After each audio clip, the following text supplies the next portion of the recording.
Faz o que tu queres, há de ser tudo da lei. Olá, meu nome é Fernando Liguri e você está no Corrente 93. Então, meus amigos, vamos dar continuidade àquela sequência de vídeos sobre a Corrente 93. Como vocês sabem, eu estou escrevendo um livro que vai se chamar Corrente 93. E o objetivo principal do livro, além de explicar o sistema de iniciação da Corrente 93, é falar de uma experiência muito importante para todo telemita: o conhecimento e a conversação com o Sagrado Anjo Guardião. Esse é um tema que tem confundido muitos telemitas ao longo da sua jornada. Porque o Crowley mudou de opinião em relação ao Sagrado Anjo Guardião várias vezes no curso da sua carreira iniciática. Ele falou diferentes, nos proveu diferentes informações acerca do Sagrado Anjo Guardião, e isso nos deixa com muita confusão. Por volta de 1920, ainda na abadia de Telemann, ele acreditava firmemente que o Sagrado Anjo Guardião era o que a teosofia chama de eu superior. No final da sua vida, já no seu Magic Without Tears, ele diz claramente que o Sagrado Anjo Guardião não é o eu superior, mas uma entidade à parte. Então, eu penso que os escritos mais lúcidos do Crowley são aqueles escritos do final da vida dele, depois de 1944, onde nasceu aí também o livro de Thoth, que é uma pérola da literatura telêmica. Durante esse período da vida dele, ele associou diversos nomes ao Sagrado Anjo Guardião. Não só eu superior, mas ele também chamou o Sagrado Anjo Guardião de Pan, ele também chamou o Sagrado Anjo Guardião de Algoides, de Daimon. Isso nos deixa com uma série de informações que, no final, parece não se encaixar muito bem. Então, seguindo os capítulos desse livro, o primeiro capítulo foi sobre o Novo Aeon, que eu fiz o vídeo na semana passada, e o segundo capítulo, então, é o Daimon, para nós esclarecermos o que é o Daimon e qual a sua relação com o Sagrado Anjo Guardião. Os assuntos vão ficando... Você vai conseguir amarrar os assuntos no curso dos capítulos do livro, no curso dos vídeos que eu for fazendo. Então, você não vai conseguir captar toda a essência do que eu quero dizer assistindo só o primeiro vídeo, assistindo só o segundo vídeo e depois o outro.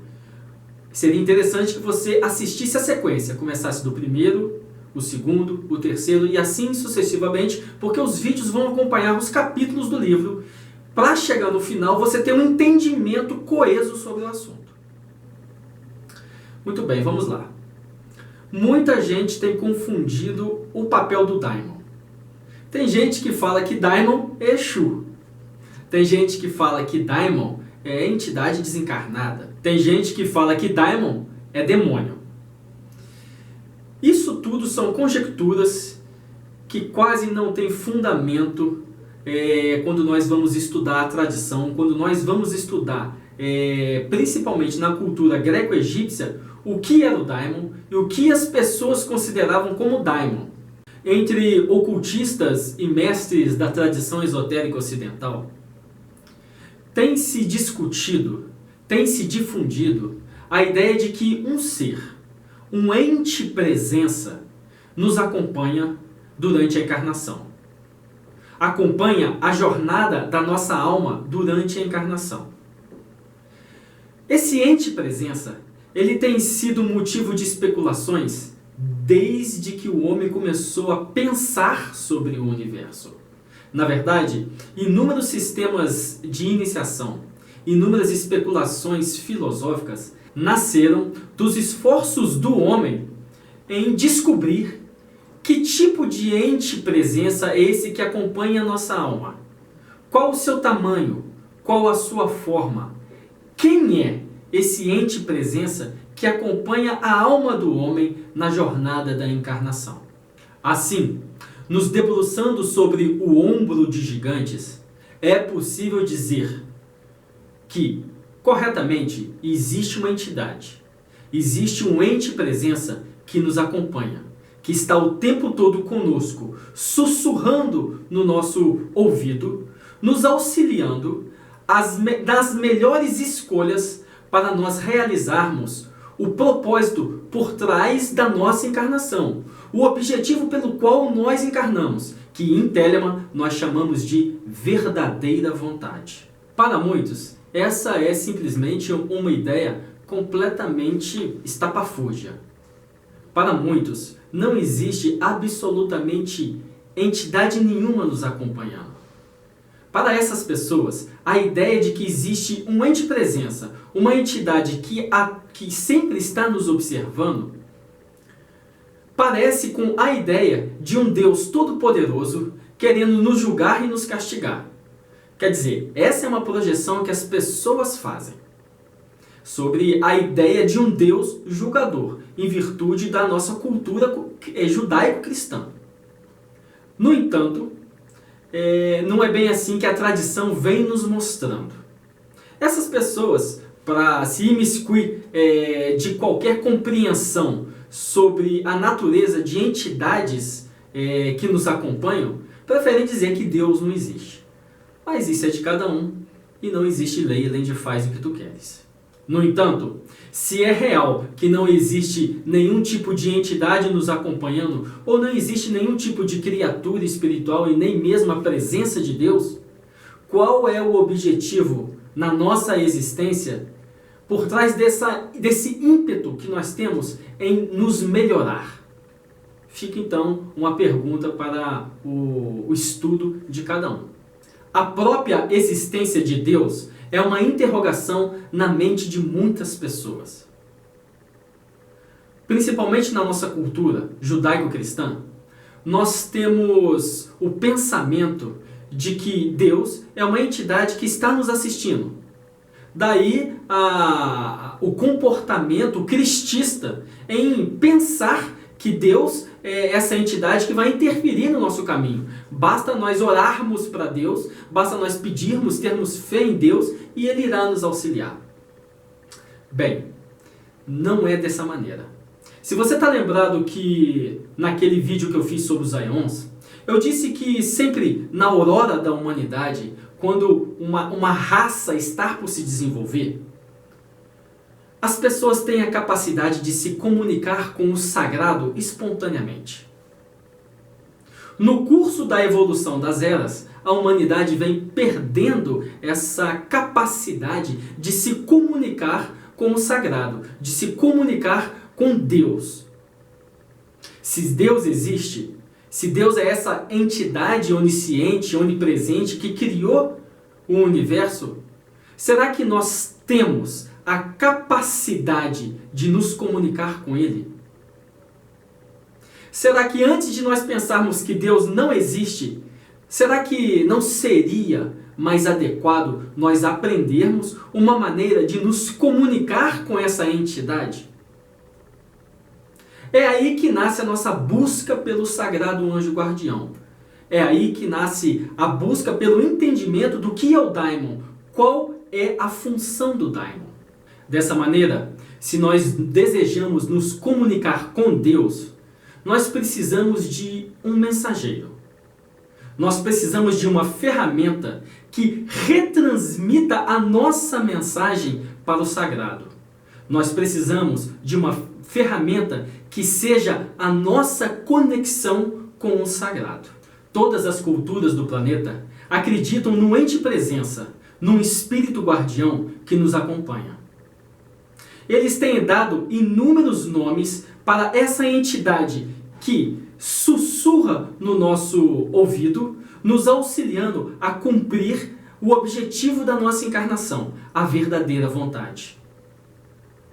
Os gregos chamavam essa entidade, esse ente presença que sussurra no nosso ouvido, nos auxiliando na nossa jornada, de Daimon. Daimon era uma entidade que servia de conexão, que servia de ponte entre a humanidade e os deuses. Os neoplatônicos chamaram essa entidade de algoides. Os romanos chamavam essa entidade de gene. E eles acreditavam que o contato com essa entidade, que sussurra no nosso ouvido, empodera o homem. E isso é muito importante para você compreender toda a doutrina do sagrado anjo guardião em Telemann, principalmente na questão do gênio. Eles chamavam esse ente presença, esse espírito guardião, de gene por conta disso, porque ele empoderava a alma humana.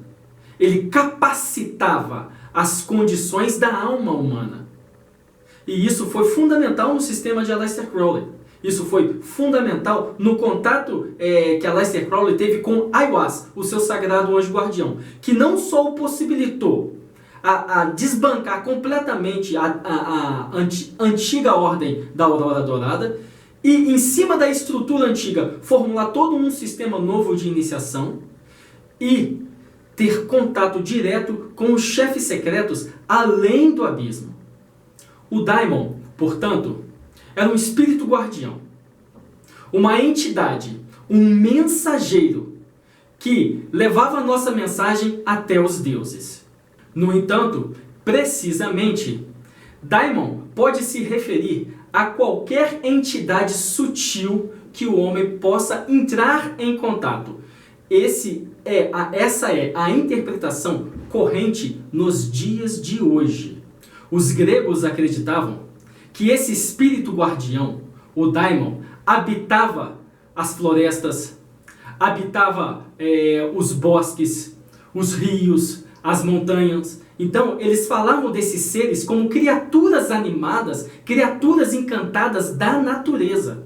Eram os espíritos da montanha, os espíritos do rio, os espíritos da floresta, que eles também chamavam de espírito Loki, que era o espírito do ambiente, o espírito do lugar, dos lugares de poder.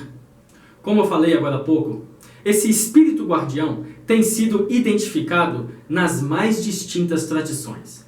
É possível encontrar essa entidade do xamanismo vermelho norte-americano ao xamanismo tibetano. É possível encontrar essa entidade em vários sistemas. No entanto, o termo que mais capturou a imaginação do homem ocidental foi anjo da guarda. Então, no segundo capítulo do livro Corrente 93, nós vamos ler: assim como é difícil definir a origem e traçar uma evolução precisa no conceito do termo daimon, também é difícil fazê-lo com a palavra anjo. Embora o seu significado seja bem simples, fanáticos religiosos, com o passar do tempo, começaram a agregar conceitos próprios, na maioria das vezes equivocados, ao nome. Resultando disso, é que filósofos e acadêmicos não conseguem concordar com as suas ideias sobre o termo. O termo anjo vem do sânscrito angira, não do hebraico. No processo de intercâmbio cultural, o angira sânscrito foi importado para a cultura persa, onde transformou-se no algaros, que significa mensageiro de Deus. Através da disseminação do gnosticismo, a palavra foi introduzida na cultura grega, transformando-se em angelos, que significa apenas mensageiros. Ao chegar em Roma, tornou-se angelos, de onde a nossa cultura ocidental moderna baseia o termo anjo. Mas a grande expansão da religião cristã romana corrompeu o significado da palavra anjo e da palavra daimon, principalmente no período da Idade Média. A fé cristã é conhecida por sua paixão em definir tudo nos termos de céu e inferno. E isso não poderia ser diferente com esses dois termos. Seja como for, a especulação sobre eles ficou intacta o conceito ou a ideia de que anjo atua como um mensageiro ou um ente entre o homem e Deus. Muito bem. Então nós sabemos que a igreja corrompeu o significado grego original da palavra daimon e da palavra anjo. No entanto, ela vem corroborando a ideia de que nós temos um anjo da guarda que nos guia.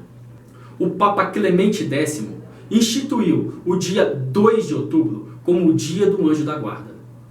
Em uma bula papal, ele pediu a todos os cristãos que reservassem esse dia para orações ao Anjo da Guarda. Bom, então, se é de conhecimento de todos que Deus enviou um anjo para nos auxiliar, para nos ajudar a conduzir a nossa verdadeira vontade na encarnação, deve existir uma maneira de entrar em contato com esse anjo, de entrar em contato com esse ente presença.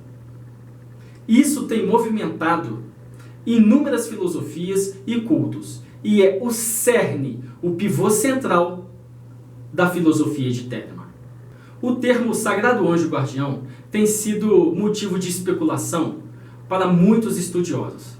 Nós poderíamos encher livros e mais livros, tratados e mais tratados sobre os diferentes significados, as diferentes interpretações sobre Sagrado Anjo Guardião.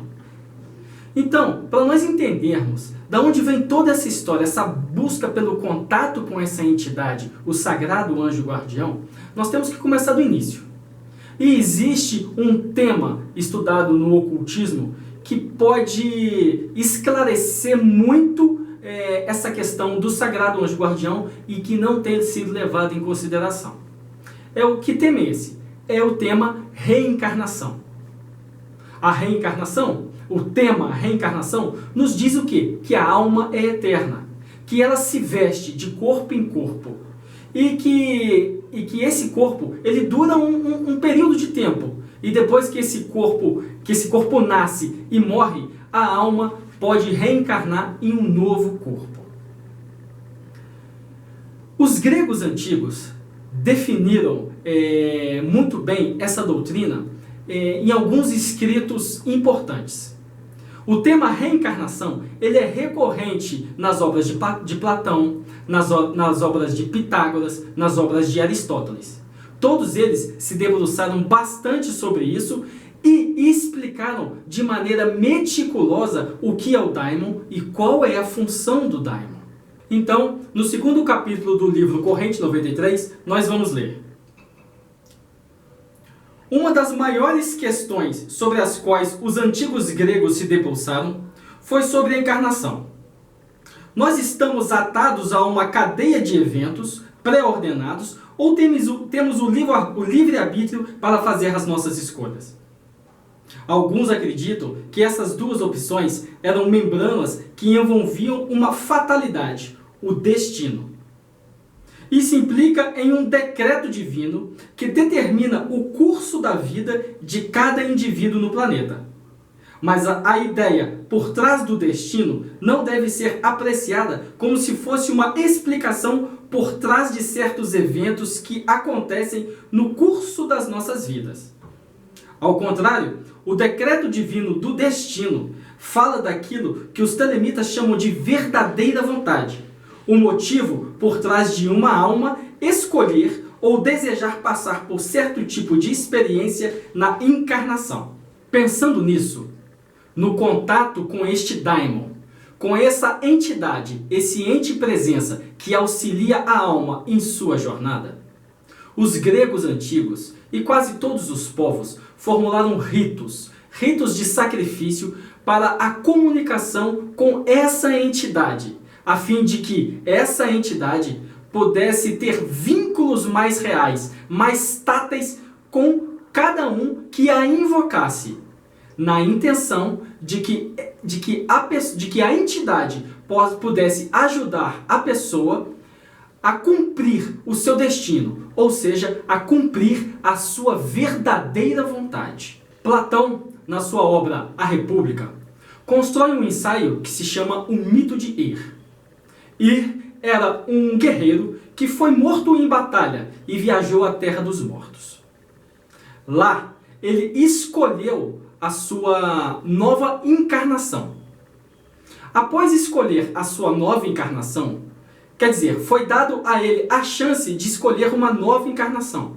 Ele teve a oportunidade de ver milhões de vidas, A vida dos criminosos, a vida dos grandes milionários, a vida dos reis, a vida dos políticos. E ele, depois de ver todas aquelas vidas, ele escolheu uma. E após escolher aquela vida, através da qual ele queria passar por aquelas experiências, ele foi conduzido até as margens do rio Leite, aonde, depois de beber das águas do rio Leite, que são as águas do esquecimento, ele encarnou. Ele encarnou em uma nova vida, a alma dele encarnou em uma nova vida, e ele se esqueceu completamente da sua hereditariedade. A opção da alma poder ver e escolher inúmeras vidas, o qual ela pode encarnar no plano dos discos, é um presente que os deuses deram à alma pelo fato dela ter se esquecido de quem ela é, pelo fato dela ter esquecido a sua hereditariedade. Na verdade, os deuses conferem 2 presentes à alma. Esse é o primeiro presente. Você poder escolher a encarnação que deseja passar na Terra. Essa mesma ideia depois foi passada pelos neoplatônicos, mas de uma maneira um pouquinho diferente. Os neoplatônicos não diziam que a alma via uma miríade de vidas e escolhia. Diferente, a alma poderia construir a vida que ela desejaria ter. Ou seja, ao invés dela olhar uma miríade de vidas e escolher, eu quero ser um homem rico como esta vida aqui, eu quero ser um bandido, um criminoso como essa aqui. Não, ela poderia construir. Olha, eu quero nascer na família tal, eu quero passar por esses problemas na vida, eu quero ter essas experiências sexuais, etc, etc, etc. Os neoplatônicos, então, desenvolveram a ideia de que a alma poderia planejar a vida que ela gostaria de ter no plano dos discos. Então, no livro Corrente 93, nós vamos ler. Essa teoria ajuda a tranquilizar a mente daquelas pessoas que têm dificuldade em compreender por que uma criança nasce em condições miseráveis de vida, enquanto outra nasce em palácios luxuosos. Quer dizer, a cultura neoplatônica acreditava que ambas as almas escolheram a vida que têm para aprimorar a capacidade de colocar em prática a verdadeira vontade. Na linguagem telêmica, podemos dizer que a alma escolhe passar por certas experiências na intenção de descobrir e executar a verdadeira vontade, ou o livre-arbítrio para colocar em prática o faz o que tu queres. No entanto, não existem garantias de que a alma vai conseguir realizar o objetivo por trás da sua encarnação, a sua verdadeira vontade. Pois, afinal de contas, faz o que tu queres é uma faca de 2 gumes. Essa frase pode ser muito mal interpretada, levando as pessoas a pensarem que elas podem fazer o que quiserem, que não vai ter problema nenhum com elas. No entanto, não é bem assim. Eu já expliquei o que é o faz o que tu queres a ser tudo da lei em outros vídeos, então eu não preciso estender esse assunto aqui. No entanto, a alma ela pode se perder no caminho e não conseguir realizar a sua verdadeira vontade. A alma, ao invés de escolher o faz o que tu queres, escolhe o faz o que te der na telha. E aí ela se perde completamente no curso da sua encarnação. É aí que entra o anjo, para auxiliar a alma a executar a sua verdadeira vontade. Nesse momento, então é necessário nós esclarecermos o termo alma e espírito, que na cultura ocidental têm sido usados como sinônimos. No entanto, existe uma diferença. Por espírito, nós entendemos o sagrado anjo guardião, que, na Kabbalah, na árvore da vida, habita em Keter. Esse espírito é incognoscível, é impossível à mente entender, compreender a natureza dessa entidade espiritual. Nós vamos chamá-la de Deus. A alma, ela é uma fagulha, uma contraparte, uma expressão, um ponto de vista do espírito, abaixo do abismo. A alma, portanto, é a consciência. Isso significa que a alma modifica. Isso significa que a alma aprende com o meio ambiente. A alma, então, está abaixo do abismo e é o Ruach na árvore da vida. As esferas que compreendem Chesed e Yesod. Esse Ruach, essa é a nossa alma, que cresce, que se adapta, que muda de acordo com as circunstâncias ao seu redor. Essa, então, é a diferença básica entre alma e espírito. O espírito é incognoscível. É impossível para nós termos contato com o espírito além do abismo. Nós precisamos de um veículo. A nossa alma precisa de um veículo para se conectar. Esse veículo é o mensageiro, é o daimon, é o sagrado anjo guardião. Então, no Corrente 93, capítulo 2, nós vamos ver. Para os antigos, a alma deveria passar por um aprimoramento, encontrando um equilíbrio no processo de encarnação, vivendo a vida sem se tornar escrava do corpo. Se a alma se torna apegada à matéria, perdida e viciada nos desejos e impulsos, se esquecendo de seu objetivo naquela encarnação ou verdadeira vontade, ela cairia em um lugar que os gregos chamavam de Tártaro. Essa era a região inferior ou submundo abaixo da terra. Como Hades, o reino dos mortos, o Tártaro era uma prisão das almas caídas. Trata-se de um lugar de punição eterna, de dor e sofrimento perpétuo. Os gregos acreditavam que a alma realizava a sua verdadeira vontade no curso de suas encarnações. Ela iria conquistar o direito de entrar nos campos elíseos, um lugar após a vida, onde os justos, retos e abençoados poderiam descansar. Para que a alma pudesse conduzir-se no caminho da verdadeira vontade e conquistar o direito de acesso aos campos elíseos, os deuses deram à humanidade um segundo presente. Os deuses concederam esse segundo presente à humanidade, pois, embora cada alma tenha uma verdadeira vontade a ser executada, eles não podiam auxiliá-la na sua descoberta e nem poderiam ajudá-la a colocar em ação a sua vontade. Esse segundo presente que os deuses deram à humanidade foi o ente presença, que acompanha cada um de nós, nos auxiliando na descoberta e na execução da verdadeira vontade. O ente presença é um tipo de espírito guardião. No mito de Er, Platão diz que, após a alma ter escolhido a vida que deseja reencarnar, ela é enviada a Laqueias, uma das três moiras, as três irmãs decrépitas que determinam o destino dos deuses e dos homens. Elas tecem o fio da vida de todos os seres no tear chamado a Roda da Fortuna. Laquesis utiliza um robe branco, quase transparente, e é responsável por apresentar a alma ao seu espírito guardião, o ente presença, que deverá auxiliá-la a descobrir e executar a sua verdadeira vontade, um motivo real por trás da sua escolha ou da sua reencarnação. Portanto, se o primeiro presente dos deuses foi dar à alma a opção em como ela quer reencarnar, o segundo presente dos deuses foi dar à alma um espírito guardião que pudesse lhe auxiliar a realizar a sua verdadeira vontade, o objetivo por trás da sua encarnação. Os estudiosos dizem que Daimon, per si, seria uma entidade que ela não é nem boa e nem má. O objetivo do Daimon é auxiliar a alma a cumprir a sua verdadeira vontade.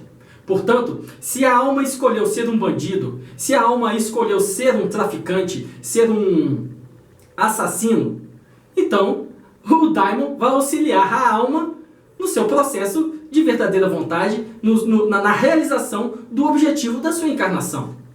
Se a alma escolheu ser um professor, se a alma escolheu ser um filósofo, o Daimon vai auxiliar a alma a realizar aquela sua vontade finita. Portanto, o Daimon ele está acima do bem e do mal. O Daimon, a sua função é apenas essa: lhe auxiliar, lhe conduzir no caminho da verdadeira vontade. Esse foi o nosso vídeo sobre o Daimon. Você pode acompanhar com a forma mais precisa diretamente no livro, que vai ser lançado agora no equinócio de outono. Assim eu espero. O nosso próximo vídeo nessa sequência é a natureza elemental do Daimon. Se nós nesse vídeo explicamos quem é o Daimon e qual é a sua função, então, dentro dessa concepção de associar Daimon a Sagrado Anjo Guardião, no nosso próximo vídeo, nessa sequência, então, nós vamos estudar a constituição elemental do Daimon. Grande abraço, meus amigos. Amor é lei, amor sob vontade.